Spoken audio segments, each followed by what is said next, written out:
बिस्मिल्लाहिर्रहमानिर्रहीम। अस्सलाम वालेकुम नाज़रीन, आप यूट्यूब चैनल देख रहे हैं। मैं इमरान ख़ान हूँ।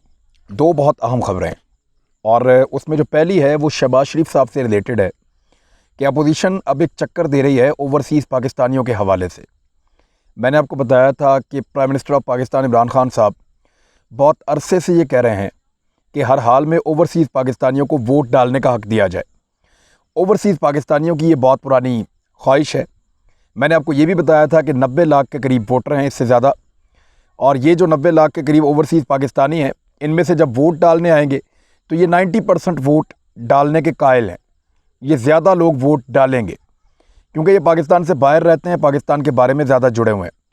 पीपल्स पार्टी और PMLN जो पाकिस्तान की रवायती सियासी जमातें हैं, ओवरसीज़ पाकिस्तानियों की अक्सरियत पाकिस्तान के मसाइल के लिए उनको ज़िम्मेदार समझती हैं। उनको वोट डलने के इम्कानात भी कम हैं।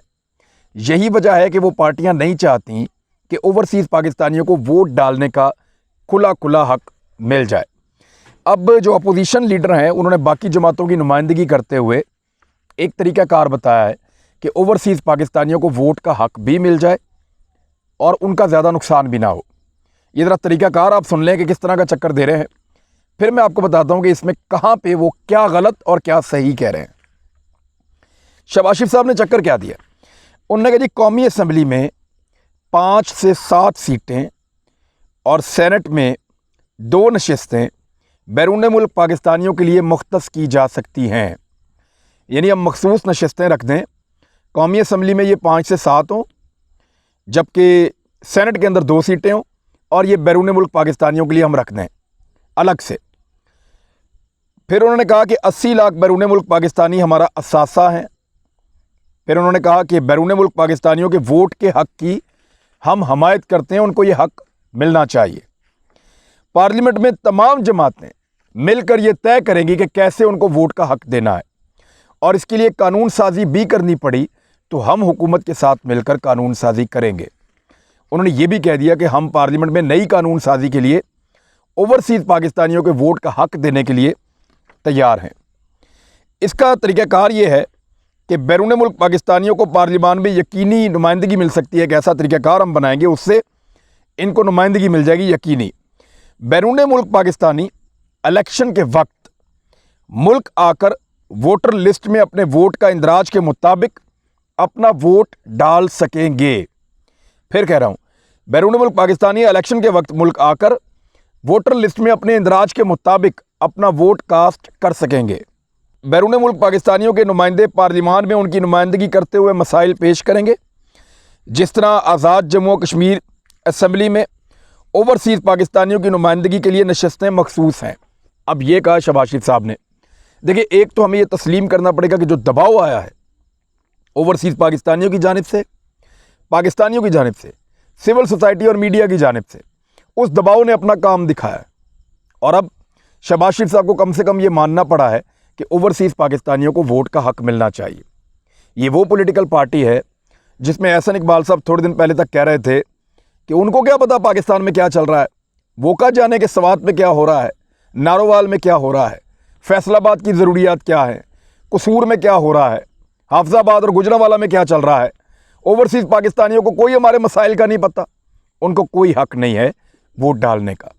ये बयान देने के बाद उनकी बड़ी दुर्गत बनी एहसन इकबाल साहब की, और उसके बाद शहबाज शरीफ साहब को समझ आई कि ये सौदा ऐसे नहीं बिकेगा और ये वोट डालने का हक़ ओवरसीज़ पाकिस्तानी अब लेकर रहेंगे। लिहाजा उन्होंने एक ऐसा रास्ता निकाला कि वो इसकी मुखालफत में भी ना जाएं ज़्यादा, और नुकसान को या डैमेज को कम से कम करें अपोजिशन की जमातों के लिए।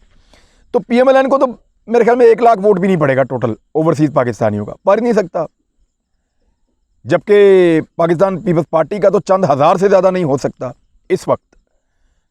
और बाकी वोट आपको पता है कि इसका ओवरसीज़ पाकिस्तानी इमरान खान के पीछे चलेंगे और उसको वोट डालेंगे। यही वजह है ना कि पीपल्स पार्टी और PMLN मुखालफत कर रहे हैं, वरना मुखालफत करने की कोई और वजह ही नहीं थी। मुखालफत करने की वाहिद वजह यह है कि ये वोट उनका नहीं है, ये वोट इमरान खान का है, उसको पड़ जाएगा, उसको फ़ायदा होगा, लिहाजा फ़ायदे को रोकना है। अब शहबाज शरीफ साहब ने ये दिया, मैं आपको बताता हूँ पॉइंट टू पॉइंट कि शहबाज शरीफ साहब क्या गलत बात कर रहे हैं। उन्होंने कहा 5 से 7 सीटें मखसूस इनके लिए की जाएं कौमी असम्बली में। क्यों? ये कोई ख़वातीन की सीटें हैं, मखसूस नशिस्तें मखसूस लोगों के लिए होती हैं, अक़लियत के लिए हो सकती हैं। पाकिस्तान में क्रिश्चियंस की, हिंदुओं की, इस तरह की सीटें जो हैं, गैर मुस्लिमों की, सिख कम्युनिटी की, ये मखसूस नशिस्तें हो सकती हैं। पाकिस्तान में जो है वो मखसूस कोटा तो बाद का इदारों में माजूरों का भी होता है, ख़वातीन की मखसूस नशिस्तें हो सकती हैं। लेकिन ओवरसीज़ पाकिस्तानियों को आप क्या समझते हैं, वो क्यों मखसूस हैं? वो तो पाकिस्तान का हिस्सा है, पाकिस्तान की तरक्की में अपना रोल प्ले कर रहे हैं, नॉर्मल पाकिस्तानी हैं। तो उनके लिए मखसूस नशिस्तें करने का जो एक भोंडे किस्म की बात की गई है वो गलत है। और अगर सीटें मखसूस करनी हैं तो किस परसेंटेज से आप कह रहे हैं 5 या 7 सीटें? अगर आप ओवरसीज़ पाकिस्तानियों के वोटों की बात करें और उनको पाकिस्तान के टोटल वोटों के ऊपर डिवाइड करें, यानी पाकिस्तान में टोटल वोटर कोई 10 करोड़ से ज़्यादा हैं, ओवरसीज़ कोई 90 लाख के आसपास कहते हैं। अब ये 8 से 9% वोटर है, 8 से 9% टोटल वोटर का ओवरसीज़ है। अब ये जो 8 से 9% है, अगर टोटल कौमी असम्बली की नशिस्तों का 8 से 9% निकाला जाए तो ये 23 से 25-26 तक बनता है, यानी 23 से 24, 23, 24, 25, 26, इसमें कोई भी तादाद हो सकती है, वो तो फार्मूला तय किया जाएगा। तो इतनी सीटें तो सीधी सीधी आपको देनी चाहिए उनको, एटलीस्ट 22 से ऊपर सीटें उनको देनी चाहिए। आप 5 से 7 सीटों की बात कर रहे हैं, अगर इस फार्मूले पे भी आना है तो उनको 22 से ज़्यादा सीटें ओवरसीज़ पाकिस्तानियों को मिलेंगी। और उसके बाद उनको मखसूस नशिस्तें अलहदा मिलेंगी, उनको अक़लियत की नशिस्त अलहदा मिलेगी। तो इस तरह उनकी सीटें जो ख़वातीन के लिए और अक़लियतों की मिलेंगी, तो उनके पास ज़्यादा सीटें, कोई 7-8 सीटें एक्स्ट्रा भी आ जाएंगी, तो उनकी जो स्ट्रेंथ है वो बढ़कर 30 से ज़्यादा हो जाएगी। ये है ओवरसीज़ पाकिस्तानियों का असल हक। अगर उसके मुताबिक आप देंगे तो 30 से ज़्यादा सीटों के वो हकदार हैं जो उनको मिलेंगी। तो ये मजाक किया है शहबाज शरीफ साहब ने दोनों तरह से। 80 लाख पाकिस्तानी उन्होंने कहा अपने बयान में, तो 80 लाख तो नहीं है, ये तो 90 लाख से ज़्यादा है ओवरसीज़। 80 लाख उन्होंने कहा लेकिन 90 लाख से ज़्यादा है। अभी उन्होंने 80 लाख का, अगले बयान में 70 पे आ जाएंगे, 75 पे आएंगे, 70 पे आएंगे, आहिस्ता आहिस्ता वो इसको कम करते जाएंगे। ये तरीका वारदात होता है। तो ये याद रहे कि 41 लाख तो सिर्फ सऊदी अरब और यूएई में है, और यूरोप के अंदर लगभग कोई 20 लाख के करीब हैं, तो बाकी दुनिया में भी फैले हुए हैं। तो ये 90 लाख से ज़ायद हैं ओवरसीज़ पाकिस्तानी, ये 80 लाख नहीं है। शहबाज शरीफ साहब इसको भी दुरुस्त करें। तीसरी बात उन्होंने कहा है कि उनके वोट के हक़ की हम हमायत करते हैं, मगर वो पाकिस्तान आकर वोट डालें। ये क्या बात हुई? पाकिस्तान आकर क्यों वोट डालें? अगर उन्होंने पाकिस्तान आकर ही वोट डालना है, वो तो वो वैसे भी डाल सकते हैं, अपने उम्मीदवार को डाल सकते हैं, पहले भी आकर उन्होंने डाला है। पाकिस्तान आकर वोट डालें, इसका मतलब क्या है ज़रा समझिए। ओवरसीज़ पाकिस्तानी बड़ा खर्चा करके आते हैं, अगर पाकिस्तान आते हैं तो। अगर PMLN अरबोपति लोगों को खड़ा कर दे और पीपल्स पार्टी अरबोपति लोगों को खड़ा कर दे इंतखाबात में, और वो गरीब ओवरसीज़ पाकिस्तानियों को ये कहें कि आपके टिकट, आपका पाकिस्तान आने जाने का खर्चा और आपका वहाँ पे दूसरा जो खर्चा है वो सारा हम उठाते हैं, आप पाकिस्तान जाएं और हमारी जमात को वोट डाल दें। यानी फ़ी बंदे को अगर 5 लाख रुपया दें तो ये बहुत सारे वोट इकट्ठे कर लेंगे। अब क्योंकि वहाँ पे फैसला होना है 500, 1000, 2000 वोट के ऊपर, पाकिस्तान बाहर से ज़्यादा लोग तो आएंगे नहीं। मिसाल के तौर पे सऊदी अरब की अगर ये रखते हैं 2 सीटें फ़र्ज़ करें, तो सऊदी अरब से ज़्यादा अगर पाकिस्तानी वापस आएंगे वोट डालने के लिए 26 लाख में से, तो वो ज़्यादा से ज़्यादा 50,000 आ जाएंगे या 25,000 आ जाएंगे। तो इतने लोगों को, जो पैसे वाला आदमी होगा, उनमें से ज़्यादा लोगों को टिकट भी फराहम करेगा, क़यामत आम भी देगा, आने की फैसिलिटी भी देगा, और अपने पैसे के बलबूते पे उनका वोट लेकर जीत जाएगा। ये तो वही गंदी सियासत है जिससे बचना चाह रहे हैं हम। ये तो उसी गंदी सियासत के अंदर वापस घसीट रहे हैं कि जो गरीब मुल्कों के अंदर गरीब बेचारे हमारे मेहनत कश काम कर रहे हैं, उनको थोड़े थोड़े पैसे देके वहां से लाएंगे, वोट डलवाएंगे, वापस ले जाएंगे, और इस तरह वो यहाँ पे MNA बन के बैठ जाएंगे मखसूस नशिस्तों के ऊपर।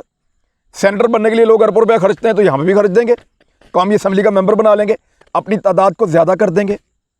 तो ये है वो तरीका वारदात जिसके तहत वो ये कह रहे हैं कि पाकिस्तान आकर वोट डालें। नहीं, दुनिया में ओवरसीज़ पाकिस्तानी जहाँ होते हैं वहीं से वोट डालते हैं। अभी मिसाल खुद दी उन्होंने आज़ाद कश्मीर की, तो क्या वो सारे वापस आके वोट डालते हैं कश्मीर में? वो जहाँ बैठे हैं वैसे ही वोट डालते हैं। और कश्मीर के ओवरसीज़ जिनका वो कह रहे हैं ना वो लाहौर के अंदर सीटें हैं, वो यहाँ वोटिंग होती है, गुजरांवाला में वोटिंग होती है, वो ऐसे वोटिंग होती है, उसको मिक्स करके अजीबोगरीब बना के दे दिया। ऐसा नहीं है जैसा शहबाज शरीफ साहब पोर्ट्रे कर रहे हैं। ओवरसीज वोटिंग ऐसे होती है जैसे अमेरिका में करवाई जाती है, दीगर तरक्की याफ्ता ममालिक में करवाई जाती है। और उसका तरीकाकार पाकिस्तान को अडॉप्ट करना पड़ेगा, साइंटिफिक और बेहतर और साफ और शफाफ, जिसके तहत उनको वोट डालने का हक मिले। और उसके लिए नए चेयरमैन नादरा का इंतखाब किया गया है, बहुत ही एक्सीलेंट आदमी, और आने वाले वक्त में वो इसका हल निकालेंगे। उनको ये टास्क मिला है, एक तो इलेक्ट्रॉनिक वोटिंग मशीन का, और दूसरा ओवरसीज़ पाकिस्तानियों को वोट का हक किस तरह देना है और उसको वो कैसे इस्तेमाल करें। एक और बात जो शहबाज शरीफ साहब ने की, कानून साजी की जा सकती है, लेकिन क्या भोंडा तरीका ढूंढा है कानून साजी करने का। यानी जो असल कानून साजी बनती है कि ओवरसीज़ को मुकम्मल हक मिले वोट डालने का, वो सारे वोट डाल सकें, जिन मुल्कों में मौजूद हैं वहीं पे वोट डालें, और शफाफ तरीके से उनका वोट पाकिस्तान में आकर काउंट हो जाए। वो नहीं दे रहे। हाँ, उनको मखसूस नशिस्तों के लिए हम कर देते हैं जी कानून साजी, हार भी गए तो कोई बात नहीं, जीत भी गए तो कोई बात नहीं, ज़्यादा फर्क नहीं पड़ेगा। तो ये वो चालाकी है जो शहबाज शरीफ साहब ने अब की है एहसन इकबाल की दुर्गत बनने के बाद। उन्होंने कहा बैरून मुल्क पाकिस्तानियों के मसाइल पेश कर सकेंगे, जैसे कि आज़ाद कश्मीर में पहले आपको बता चुका हूँ। तो ये शहबाज शरीफ साहब का एक पैंतरा था जो उन्होंने चला है ओवरसीज़ पाकिस्तानियों के हवाले से। अपोजिशन को वो इस तरफ लेकर जाने की कोशिश करेंगे, लेकिन मुझे ऐसा लगता नहीं है कि इसको ओवरसीज़ पाकिस्तानी मानेंगे, या इसको आज़ाद हल्के मानेंगे, या इसको सिविल सोसाइटी तस्लीम करेगी, या इसको जितने भी सेन लोग हैं या हुकूमत है वो इसको तस्लीम करेंगे। ऐसा नहीं होगा। वही फार्मूला चलेगा जो तरक्की याफ्ता ममालिक का चल रहा है, जिन ममालिक की ये मिसालें देते हैं, जिन ममालिक में ये अपनी प्रॉपर्टीज़ बनाते हैं, जिन ममालिक को ये दुनिया में अपना आका समझते हैं, उन्हीं ममालिक की तरह का ओवरसीज़ पाकिस्तानियों को वोट का हक मिलेगा तो इंसाफ होगा। अब आ जाए दूसरी बड़ी खबर। फैटफ के हवाले से जो 27वां नुक्ता है वो क्या है, इसको ज़रा आप समझें। पाकिस्तान ने 27 में से 26 नुकात पर अमल किया, 27वां रह गया, फिर ग्रे लिस्ट में। तो मैंने आपसे कहा था कि पाकिस्तान को सजाएं मिलेंगी, अड्डे जो नहीं दे रहे, और जो आपका प्राइम मिनिस्टर है वो हवाई अड्डे तो दूर की बात है, वो लारी अड्डा भी नहीं देगा उनको, जिस तरह का प्राइम मिनिस्टर है आपका। तो वो प्राइम मिनिस्टर ऑफ पाकिस्तान ने अड्डे ना देने का तो साफ कह दिया है। आपके जो मुशीर दाखिला है वो भी ये कह चुके हैं कि जनाब अगर अड्डों पे बात कर दी है तो वो जवाब पहले ही आपको आ चुका है, आप टाइम ज़ाया ना करें। हाँ, अगर हमारी कोई मदद चाहिए और सीरियस डिबेट करनी है तो हम हाजिर हैं, हम दस्तयाब हैं, हम काम करने के लिए तैयार हैं अफगानिस्तान में अमन के लिए। ये है पाकिस्तान का मौक़िफ़। अब इस मौके पे अमेरिका को झटका लगा है तो वो पाकिस्तान को झटका तो देगा। ग्रे लिस्ट के अंदर पाकिस्तान को रखना सिर्फ एक सज़ा दी गई है, हालांकि बहुत सारे ममालिक ये सारा कुछ नहीं कर पाए जो पाकिस्तान ने किया है, लेकिन फिर भी पाकिस्तान को ग्रे लिस्ट के अंदर रखा गया है जानबूझकर। मैं आपको बताता हूं वो 27वां नुक्ता कौन सा है जिसकी वजह से पाकिस्तान बदस्तूर ग्रे लिस्ट के अंदर है। लेकिन पहले आप ये समझें कि शाह महमूद कुरैशी साहब का एक स्टेटमेंट है, वो जरा सुन लें आप, और ये बहुत क्लियर है। उन्होंने कहा कि तायुन करना होगा कि FATF एक टेक्निकल फोरम है या पॉलिटिकल। ये देखना होगा कि इस फोरम को सियासी मकासद के लिए इस्तेमाल तो नहीं किया जा रहा। तो बिल्कुल किया जा रहा है। वो खुद तस्लीम कर रहे हैं कि 27 में से 26 नुकात पर पाकिस्तान ने अमल दरामद कर दिया है, जबकि 27वें नुक्ते पर भी पाकिस्तान ने बहुत हद तक अमल दरामद किया है जो दुनिया को नज़र आ रहा है। लेकिन इसके बावजूद पाकिस्तान को ग्रे लिस्ट में रखना, इसका कोई जवाज़ नहीं बनता, इसकी कोई गुंजाइश नहीं है। ये शाह महमूद कुरैशी साहब का स्टेटमेंट है। उन्होंने कहा कि हमने जो कुछ भी किया मनी लॉन्ड्रिंग को रोकने के लिए वो हमारा अपना मफाद था, और जितने कवानीन बनाए और जो कुछ हमने किया फैटफ के कहने पर वो सब हमारे मफाद में था, इसीलिए हम कर रहे थे और आइंदा भी हम करते रहेंगे, चाहे फैटफ को इससे फ़र्क पड़े या ना पड़े। बाज़ कुव्वतें चाहती हैं कि पाकिस्तान के सर पर तलवार लटकती रहे। अब ज़रा 27वें नुक्ते को समझ लें। 27वां नुक्ता जिस पर पाकिस्तान ने अमल दरामद नहीं किया बकौल FATF के सरबराह के, जब उनसे पूछा गया तो उन्होंने इसकी वजाहत क्या दी, और FATF का वो 27वां नुक्ता क्या है जिस पे पाकिस्तान को मज़ीद अमल दरामद के लिए कहा जा रहा है। वो नुक्ता ये है कि FATF चाहता है कि पाकिस्तान ये साबित करे कि दहशतगर्दों की माली मावनत के केसों में तहकीकात और सज़ाओं का निशाना अब अक़वाम मुत्तहिदा की जानिब से नामजद दहशतगर्द ग्रोहों के सीनियर लीडर और कमांडर्स बन रहे हैं। ज़रा समझें, वो ये कहते हैं कि पाकिस्तान ये बात साबित करे कि हमने जो माली मदद मिल रही थी कुछ ऐसे लीडरों को और कमांडर्स को जिनको अक़वाम मुत्तहिदा दहशतगर्द कहती है और वो पाकिस्तान में मौजूद हैं, पाकिस्तान साबित करे कि उनके एक्शन के नतीजे में अब उनको वो फ़ायदा नहीं पहुंच रहा या उनको मदद नहीं मिल रही। हम तो कभी भी साबित नहीं कर पाएंगे। साबित तो तब करेंगे जब कोई मानेगा। अमेरिका कभी नहीं माना जब तक अफगानिस्तान में रहा कि पाकिस्तान कुछ कर रहा है। हमने 70,000 लाशें उठाई, $150 अरब का नुकसान करवा लिया, पाकिस्तान की सियाहत तबाह कर दी, पाकिस्तान के अंदर खाना जंगी लगवा दी। अमेरिका नहीं माना, भारत कभी भी नहीं मानेगा। वो अपने मुल्क में खुद दहशतगर्दी करवा के हम पे इल्ज़ाम लगाता है और कहता है जी हम नहीं मानते। अब मनवा लें आप। फ्रांस, जर्मनी, बरतानिया, अमेरिका क्यों मानेंगे भाई? उनका दिल करेगा मानेंगे, नहीं करेगा नहीं मानेंगे। अगर उनको पाकिस्तान से कोई फ़ायदा है तो पाकिस्तान की गलत बात भी मानेंगे, और पाकिस्तान से फ़ायदा नहीं है, पाकिस्तान को डराना है, दबाना है, तो फिर पाकिस्तान की सही बात भी न तस्लीम करेंगे ना मानेंगे। ये तो है लिखी पड़ी बात और साफ बात है। ऐसे ही वो धांधली करते हैं, ऐसे ही वो बदमाशी करते हैं, और यही उनका पुराना तरीका वारदात है। अब ये जो है पाकिस्तान ने इस हवाले से देखें कवानीन बनाए हैं कि माली मुआवनत ना हो उन लोगों की जो अक़वाम मुत्तहिदा के मुताबिक दहशतगर्दों की फहरिस्त में है। यानी हाफ़िज़ सईद साहब हैं, उनकी माली मुआवनत, सारे अकाउंट उनके बंद हैं, हर चीज़ उनकी बंद। उनकी यहाँ पे एम्बुलेंसेस चलती थी वो सारी बंद हैं, एक ही जगह पे खड़ी हैं। उनका जितना यहाँ पे तरक्की वो इमदादी नेटवर्क था वो सारा पाकिस्तान ने बंद किया है। उनके खिलाफ मुकदमात चल रहे हैं, वो अदालतों में अपने केसेस को सामना करते हैं, और उनको गिरफ्तार भी किया गया है। ऐसे बाकी एलिमेंट्स के साथ भी पाकिस्तान यही कर रहा है। लेकिन अब आप उसको तस्लीम करें आपकी मर्जी, आप ना करें आपकी मर्जी। यानी कोई अगर ये कहे कि पाकिस्तान ने दहशतगर्दी के खिलाफ जंग बहुत अच्छी लड़ी है तो अच्छी बात है, लेकिन अगर कोई ये कहे कि पाकिस्तान ने दहशतगर्दी के खिलाफ जंग अच्छी नहीं लड़ी तो ये तो उसके कहने की मर्जी है ना। हम कैसे साबित करेंगे इस बात को? हम इस बात को साबित कभी नहीं कर पाएंगे क्योंकि वो मानेंगे नहीं। हालांकि ये सब कुछ हो चुका है। इस नुक्ते के अंदर सिर्फ इतना है कि माली मुआवनत ना मिले ऐसे लोगों को जो अक़वाम मुत्तहिदा के मुताबिक दहशतगर्दों की फहरिस्त में है। पाकिस्तान ने ऐसे कवानीन बनाए, सबके अकाउंट सील हैं, किसी कलदम तंजीम का अकाउंट नहीं चल रहा। बड़े बड़े केसेस चल रहे हैं, लोग केसेस को परसू कर रहे हैं, उनको लड़ रहे हैं, किसी केस में वो निकल रहे हैं, किसी में फंस रहे हैं। चल रहा है पाकिस्तान में, ऐसे ही चल रहा है। लेकिन ये एक ऐसा नुक्ता है जहां पे आगे फैटफ ने पाकिस्तान को रोक लिया है कि जब तक वो चाहे पाकिस्तान को ग्रे लिस्ट में रख सकता है। तो अब पाकिस्तान को ग्रे लिस्ट में रखें, वाइट में रखें या ब्लैक में रखें, अड्डे निश्ता। अब तक के लिए इतना ही। अपना ख्याल रखिएगा, अपने इस चैनल का भी। अल्लाह हाफिज़।